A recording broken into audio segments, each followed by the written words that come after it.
You're listening to The Luxury Item, the podcast on the business of luxury and the people and companies that are shaping the future of the luxury industry. Here's your host, Scott Kerr. Dubbed the Queen of Gems, radiant pearls have been prized for thousands of years. While pearls attained classic status many decades ago, they have also been having a fashion moment recently. From fashion runways to red carpets to Instagram feeds, pearls have been capturing the jewelry zeitgeist, spotted on both female and male celebrities. You can't speak about pearls without speaking about the Japanese pearl brand Mikimoto. More than a century ago, Kokichi Mikimoto succeeded in developing the world's first cultured pearl. Today, Mikimoto is the foremost producer of the finest cultured pearls and a global leader in exceptional design of jewelry crafted with these gems of the sea. My guest today on The Luxury Item is Kentaro Nishimura, Chief Operating Officer at Mikimoto America. Since 2005, Kentaro has played an integral role in Mikimoto's growth and development, serving in various purchasing and manufacturing operations roles. Kentaro leads Mikimoto U.S. operations in North, Central, and South America. He brings global expertise and strategic business planning and risk management experience, transforming the multi-million-dollar global brand Mikimoto into a profitable, thriving operation. Welcome to The Luxury Item, Kentaro. Thank you for having me. Thank you so much for joining me. You know, it seems like pearls are having their time to shine these days. In the past few years, pearls have been making appearances on some very stylish people on the red carpet and fashion runways. You know, designers like Dolce & Gabbana, Prada, Tom Ford, Dior, Versace, and Chanel have been showing pearls on the catwalk. It seems like pearls have been an underserved market. What's driving the resurgence?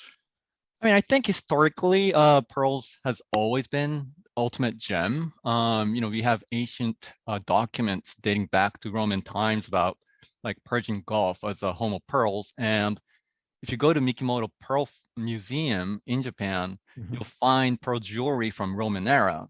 And, historically, pearls are not just for women. You'll see kings and queens equally dressed with pearls. And like if you Google Maharajas, you'll see that all the pictures, most of them are dressed, the kings are dressed in pearls. So with that said, I think in the recent years, people come to realize that pearls are genderless. And, we see that genderless trend, it's been going on. And people realize that, pearls that used to be thought for more for women is actually genderless. And I think that's like the biggest reason pearls are getting traction right now. Kind of gives like a refreshed sense and appeal of genderless, and I think that's what people wants to do, especially people with the the red carpet and those people. So I think that's the reason. And fashion trends are what's in the moment, and I think when times get extremely commercial, or I think people revert back to genuine gems, and pearls are a good example. And we tend to be successful, like during this recession too. People kind of feels pearls are, back to the basic, I guess. Right. And I think that with the recent trend of genderless, I think those two are what's driving the resurgence. And before we dive any further, I'd like you to talk a little bit about Mikimoto's founder, Kokichi Mikimoto. It was over a century ago that he created the world's first cultured Akoya pearl and essentially democratized the world pearl market. And at the time, the only pearls on the market were the rare natural ones. So what did Mikimoto see in the natural pearl market that motivated him to try and cultivate them? Yeah, so Kokichi Mikimoto, he was born back in 1858 in a harbor town of Toba.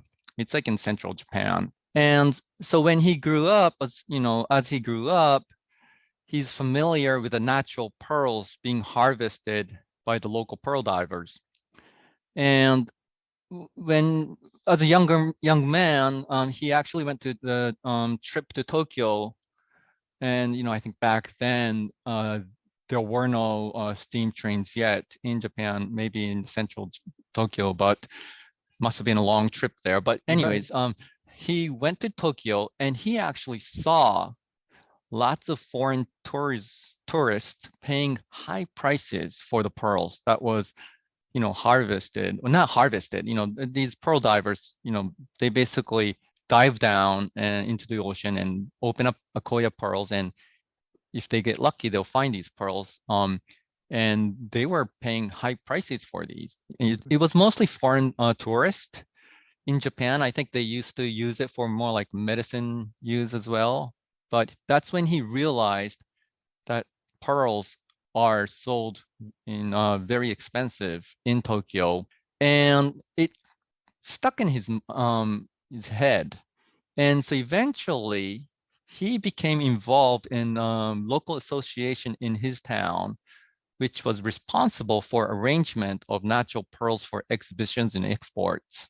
Mhm. And he was a perfectionist, and as he got involved in it, he was very disappointed about the quality of the pearls that was sold into these market.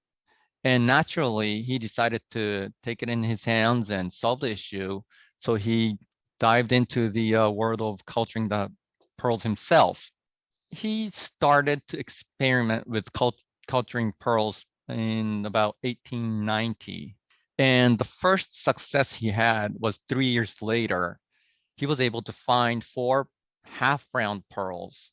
And he was, he had like tens of thousands of oysters, and he was trying it. And he basically found 4 pearls, which wasn't even round. It took another couple of years, I think. I think it was 1905 when he was able to find his first round pearls. So actually, it took another 12 years to get to the round pearls. And then eventually he was able to produce the pearls in larger quantity so that he can actually start selling and make business out of it. But from the start, it really took more than 20 plus years to get to that state. And he actually went close to bankruptcy. So he was a challenger. Yeah. Talking about the actual process, about how these cultured pearls are done. Basically, what we do is we would insert a small amount of tissue taken from the lips of oyster, along with the round nucleus, which is made from the shell of pigtail shell, which is taken from Mississippi River. Hmm. Yeah, it's a freshwater, shell from Mississippi River, which we take it and make a round nucleus out of. And we put the tissue and that nucleus into the oysters. And basically, what the tissue does is it secretes the substance to form around the nucleus, and it's called pearl sacs, and it develops the nacre around the sphere. Basically, what it does is it's trying to protect the body from the spheres, and it makes this pearl sac. When you see the mother of pearl or inside of the shells, it's almost like pearls, right, with the luster. Right. It's basically that the lip of oyster that's doing the job, and basically that's what we're trying to do with culturing the pearls. And basically, he came up with this technique, and it really took him 20 plus years to find this process. I think the desire for him to really have a success in culturing pearls was a huge one. Like, he diligently worked on perfecting this technique. Yeah, and I'm sure that didn't Mhm. go over too well with the natural pearl dealers and the pearl divers. The Middle East, the Gulf of Persia used to be the biggest natural pearl market, but it eventually mostly died, and perhaps it might have been because of cultural pearl. I don't know, but either way, I think they found the oil, which was a bigger Right. economic value. So. But yeah, I think it had a huge, profound impact to the jewelry industry, I would say. And Yes. Mikimoto has its own proprietary grading system for its pearls. Can you explain how Mikimoto's Akoya pearls are sourced and graded? So basically, the source, we have our own farms. Basically, we try to produce the highest quality pearls, obviously, and but we also try to work and help local pearl farmers in Japan. What we do is we have a lab, Mikimoto Pearl Lab, and it's a full scientific research center. It does the research on pearls and Nagoya oysters. They also grow baby oysters. And what they do is they would try to choose the best genes, genetic wise, grow the best baby oysters and sell them to the local pearl farmers. So they have the access to a superior oysters for culturing pearls. So it's like a collaboration between the local farmers and our own farms. We work together, and it takes good 4 years from we start from growing the baby oysters. So from that to culturing pearls, it takes like 4 years at least.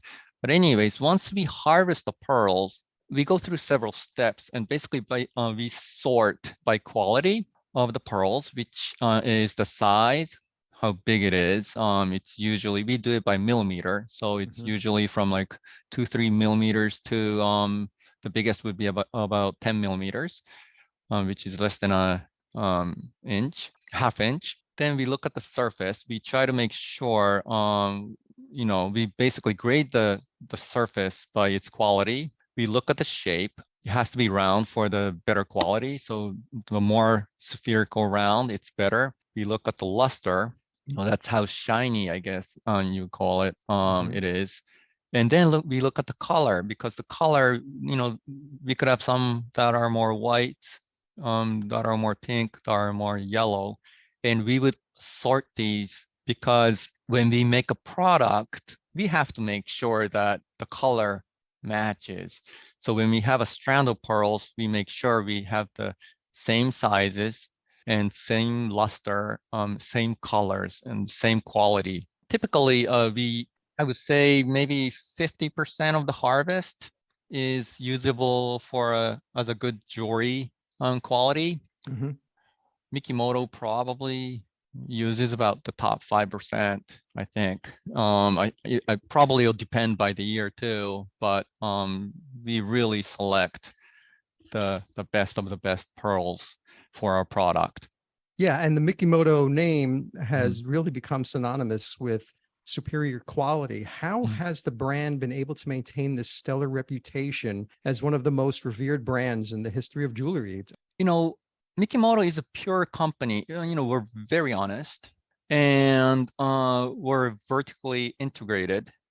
So we're able to grow from our baby oysters to selling our product. This helps with the DNA of our company, which comes from the passion of our founder, Kokichi Mikimoto. So, I kind of explained that he was about to go bankrupt, and also it took him more than 20 years to perfect this technique to be able to produce perfect pearls. So his passion is in the company's DNA, and we have been and we will always strive for the best quality.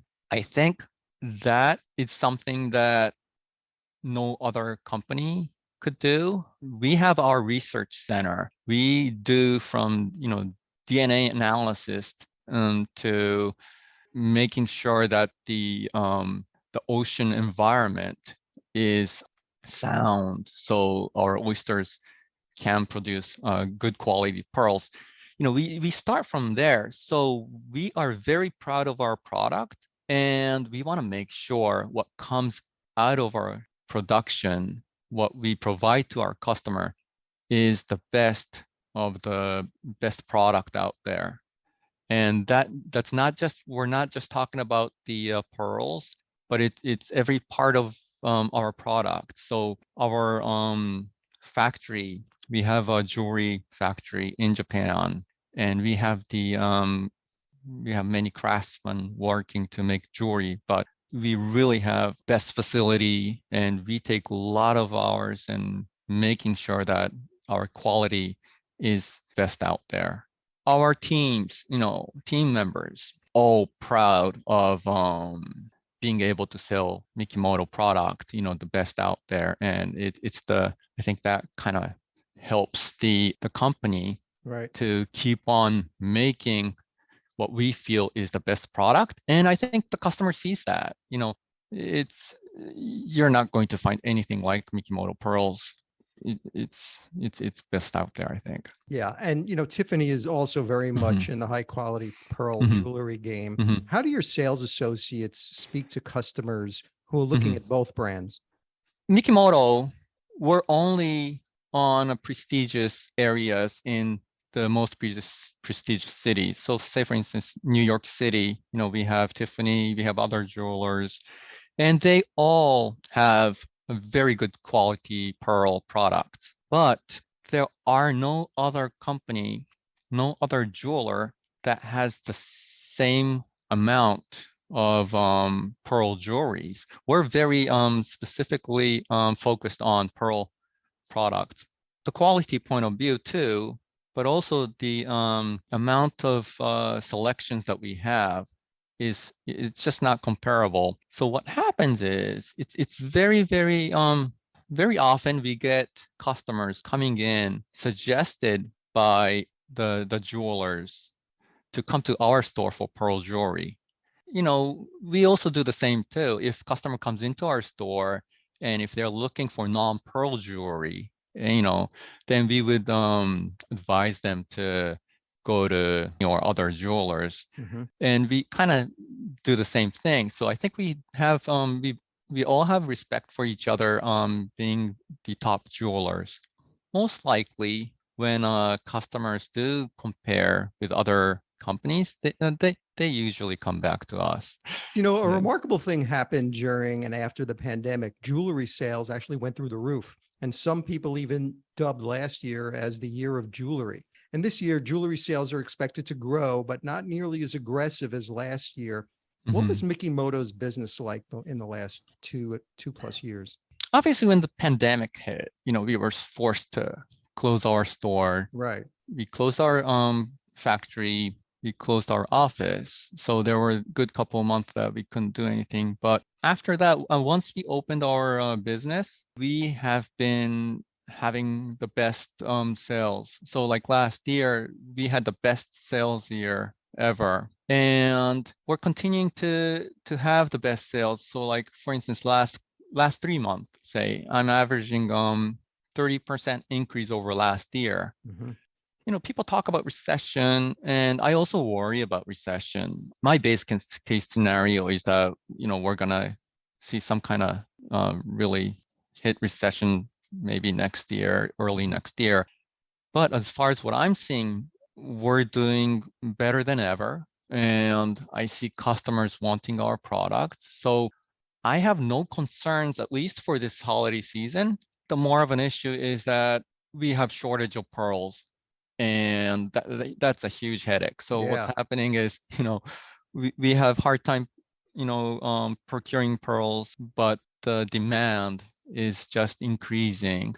So, if I can get hold of the product, I'm sure, I have no concerns. So what do you have to do in cases like that? If the demand is strong and the supply is not as strong, do you have to go through pearl dealers, or is there other ways around it? There really isn't any other way around it. So basically put, it's a pure, demand. And if the demand is strong, but if we can't get as much pearls, it's what it is. We basically have to limit our product, the sales, and we never play around with the quality of our pearls. Right. So we have less pearls to sell. That's just what's happening right now. Would you have to raise the prices? We are raising prices right now because of it's not just us, but like I think the pearls in general in the industry, because there's less pearls and there's so much demand, prices are increasing. And yes, we have been increasing price, and probably that will continue. Just go back to the pandemic. As stores remained closed during the pandemic, e-commerce was a crucial channel for keeping sales up, communicating with customers, and forging a sense of community around the brand. How did Mikimoto enhance its digital engagement during that period? Basically by January, we started to hear, like in China in December, about these COVID cases. And as we started to hear the surge of COVID cases in the other parts of the world, we quickly shifted our strategy. We first evaluated our business and asked ourselves, how can we best service our end customers in the worst situation that we can think of? We weren't sure how bad it was going to get. I think back then people were more optimistic and didn't really think that we're going to go close the stores and it's going to go halt. But still, we did look into that. What we decided to do is, basically we thought about our customers. So our customer is the end customers, and also we have wholesale business as well. So we were also thinking about our wholesale accounts. How do we service our wholesale accounts so that they can service our end clients? For our retail stores or for our e-commerce sales, e-commerce department, we thought about how do we service our customers. We do have new customers, but we also have existing customers. And we thought about how people would react. Some people will probably not want to go into the store and obviously would want to communicate through, say, emails or Zoom or whatever it is. But we wanted to make sure we have the best solution possible so that we can communicate with the customers and provide support. What we've done is we basically developed materials to support that, and also the logistics to support that.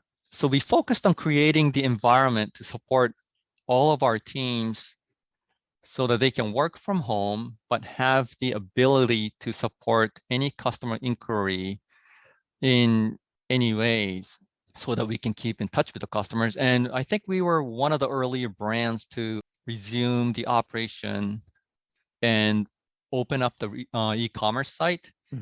I think we were the first earlier brands to adopt out of boutique white glove service in the industry, and that's because we were prepared when we were, when we had our stores closed, when office was closed, everybody worked from home, but they had no time to waste. We were all busier than ever to create an environment to support the customers, and I think that ultimately helped and support our EC site as well as retail to support the customer needs and ultimately end up with the best sales in Mikimoto America's history, because we weren't focusing on EC specifically. We were just focusing on how can we meet our customers' needs in a difficulty, and that holistic approach. It's an omni-channel approach, but like we really looked into that and devoted our energy to that. That's great. Young consumers are investing in jewelry more than ever as they aim to buy less, buy better post-pandemic. So with this, they're ushering in a new era of jewelry consumption that brands are adapting to their designs, to their marketing, and their business models. How is Mikimoto appealing to younger audiences? We feel that pearl jewelry is generation agnostic. We maintain the importance and relevance of pearls regardless of age and gender. We do see that pearls in general do come and go. And right now, yes, we do see the resurgence, especially from the younger audience. I think our core selection always satisfied older generations, like the basic necklaces and stuff. Right. But for younger generation, what we have been doing, or recently we collaborated with Comme des Garçons, we basically challenged the traditional perception of feminine beauty of pearls by combining the masculine design elements such as chains, studs, fangs, and safety pins.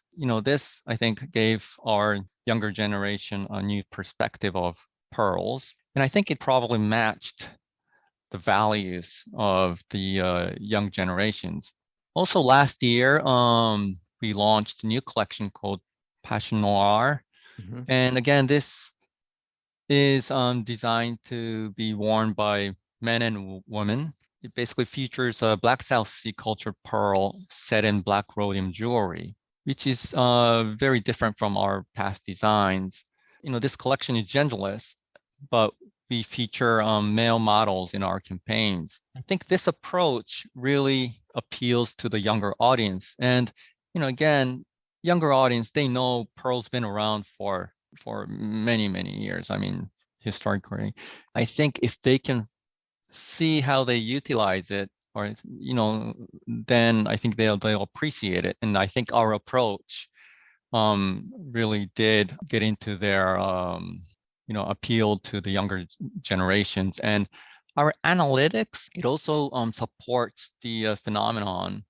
We sell to Gen X and Gen Y cohorts equally to that of older X and boomers. And what's interesting that I see is younger generation spends less time on the website, still purchase the same amount.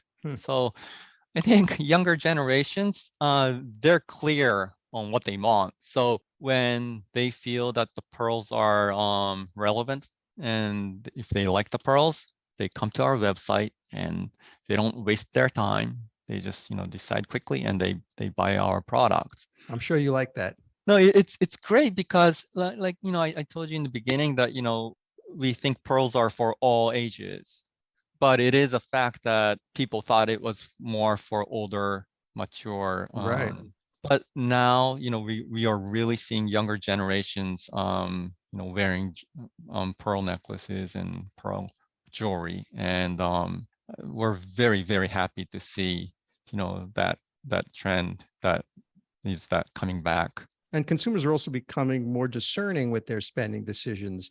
They're demanding higher standards of social responsibility from brands. Mm-hmm. And many say that because pearls are the only gemstones born from living creatures, Mm-hmm. they are eco-friendly gems used in the creation of sustainable jewelry. Others have argued differently. So are cultured pearls good for the environment? How we put it would be that Mikimoto, we have to work with the oysters to produce our products. We have to make sure that our oysters are happy and healthy in order for us to culture excellent quality pearls. That comes with healthy environment. We've always been very conscious about environment because of that fact that we need to have sound environment to produce high quality pearls. Back in 2000, year 2000, I talked to you about we have a lab, right? And Mikimoto lab, they're always in search of how to better culture pearl. On one of the research, they found out that there was an original strain of oysters, Akoya oysters, still left in one of the southern small islands. Nowadays, most of the oysters are crossbred with other oysters, and although they make the oysters stronger against like disease and viruses, Mikimoto tend to want to try to keep the original oysters strain. So when we found out that there was a place that still has the original strain of oysters, we decided to work with the local people there and secure the whole island. We basically started a new farm, and we deployed zero emission solution for the farm.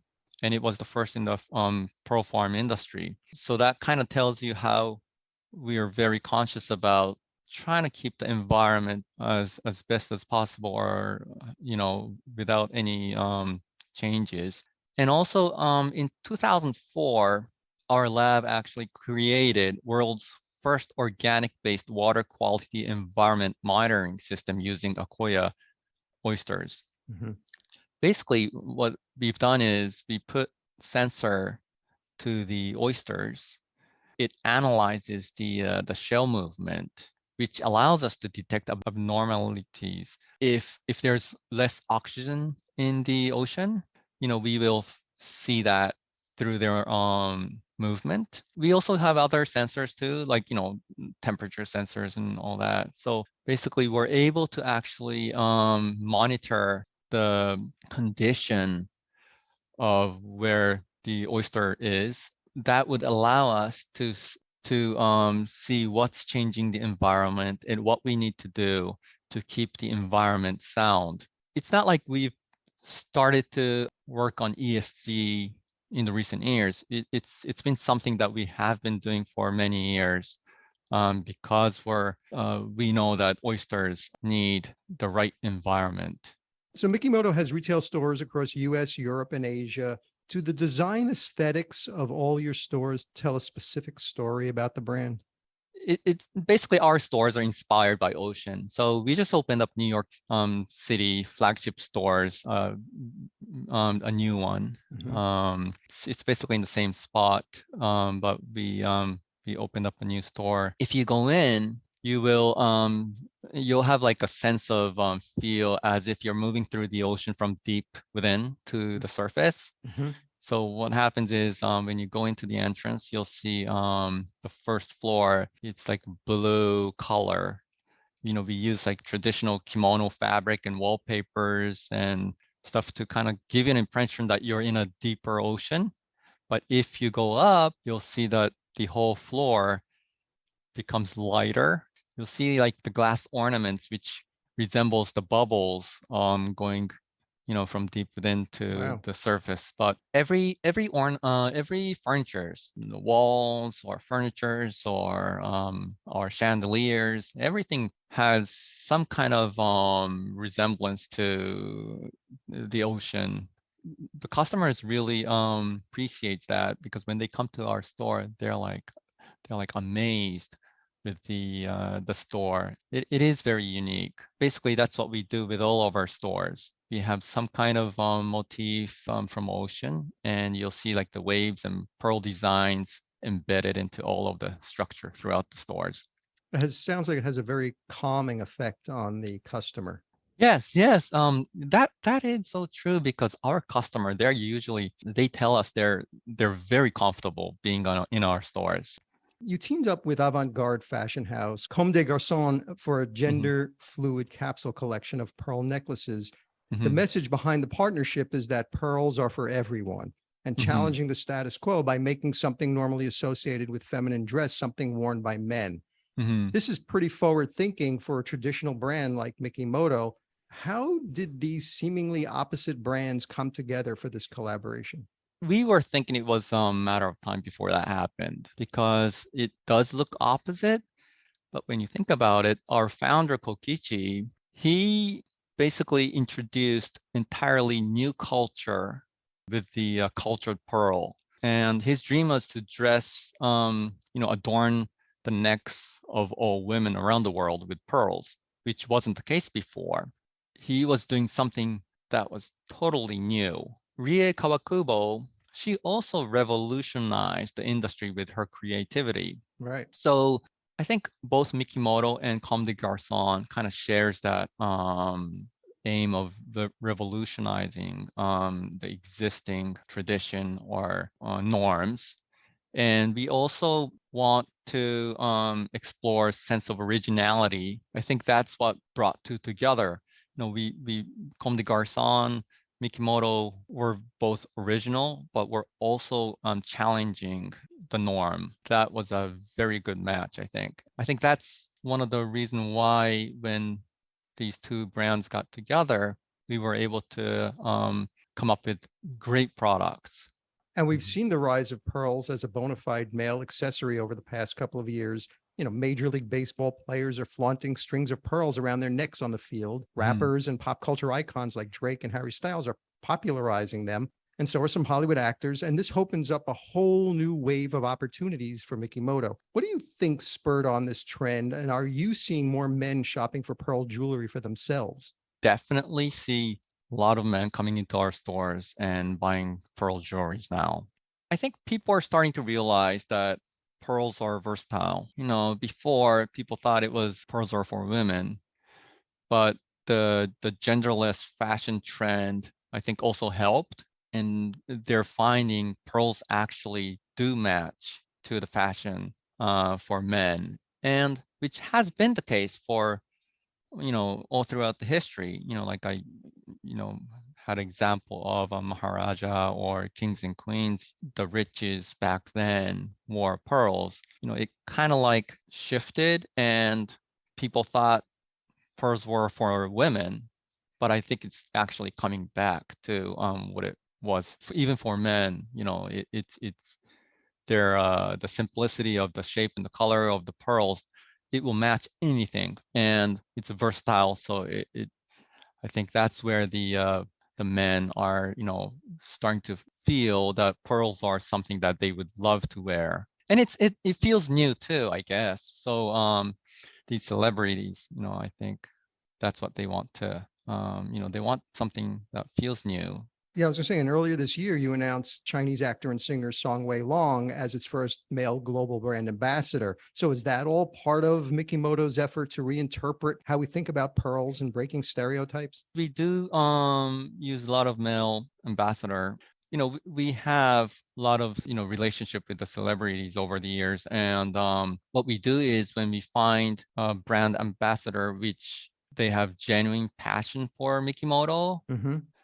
and if we feel that they're a good fit to represent our brand, we partner with them. And with the resurgence, but also the young audiences that's coming into to the pearls, I think he was the right fit as an ambassador, and our head office has decided to work with him. And, we're seeing more fashion labels getting into the beauty business to boost the bottom line and brand equity long term. It's a pretty crowded marketplace and really a difficult sector to crack. In 2020, Mikimoto ventured into the beauty market itself with its first ever perfume, a gender neutral scent. I think you call it an olfactory expression of the brand story. Why Mhm. did Mikimoto decide to create a scent, and how does it convey Mikimoto's brand story? So Mikimoto, we've actually been in cosmetics for many decades. I'm not sure the exact date, but possibly we were already doing it back in the 40s. Hmm. So so for us, it's not actually like something new, but it's just something that we really haven't put our effort in, I guess. But we were always interested in the multi-sensory aspects of client experiences. And we have been working on perfume for many years. And we kind of felt that it was the right time to introduce the brand's first fragrance. And, just like jewelry, fragrance evokes emotion and parallels the beauty and emotion felt in wearing treasured piece of jewelry. So we think it's the right product match to our jewelry selection. Our customer really loves our fragrance as well. It's, just like our jewelry, I think our fragrance has a beautiful smell, which is very comforting. And for us, we just thought it was the right product match. That's something that we had to do. So, Kentaro, my final question is the luxury item question, which I ask all my guests. Okay. So, if you were Okay. stranded on a deserted island and you could only have one single luxury item with you, what would that luxury item be? It can't be any form of air or water transportation to get you off that island, or anything that requires mobile service so you can call someone to get you off that island. It's just you, lots of sand, palm trees, Hmm. and miles and miles of ocean. What would that one single luxury item you would like to have with you? Okay. So it doesn't need to be like luxury, right? Like It's expensive. your own interpretation of it. Okay. All right. You know what? Actually, this is a easy question for me. Ah, Um, you know, I work in the sparkles and blings of the world, but I'm an avid outdoor person. From that, my answer is kind of boring, but I would bring a knife with me. I've trekked through the jungles of southern islands of Japan. I've been, I trek in the mountain ranges over 10,000 feet weeks at a time. Actually, this summer I was I was in upstate New York in a small island, camping there for about a week. mhm. I can easily get my mind around and realistically think about what that means, being stranded on a desert island. And, if there's like a magical medicine that would work for anything, I would bring that, but I don't think there is, I don't think that exists. So I would definitely choose a knife. It would keep me alive. Kentaro Nishimura, Chief Operating Officer at Mikimoto America, thank you so much for joining me on The Luxury Item. Thank you so much. I really had a fun time talking to you, Scott.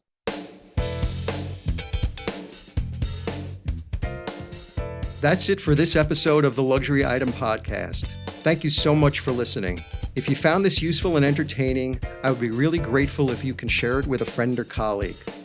I would love it if you subscribe so you never miss an episode. And while you're there, be sure to rate and review us on Apple Podcasts.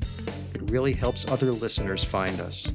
The Luxury Item Podcast is a production of Silvertone Consulting. I'm your host, Scott Kerr. Until next time.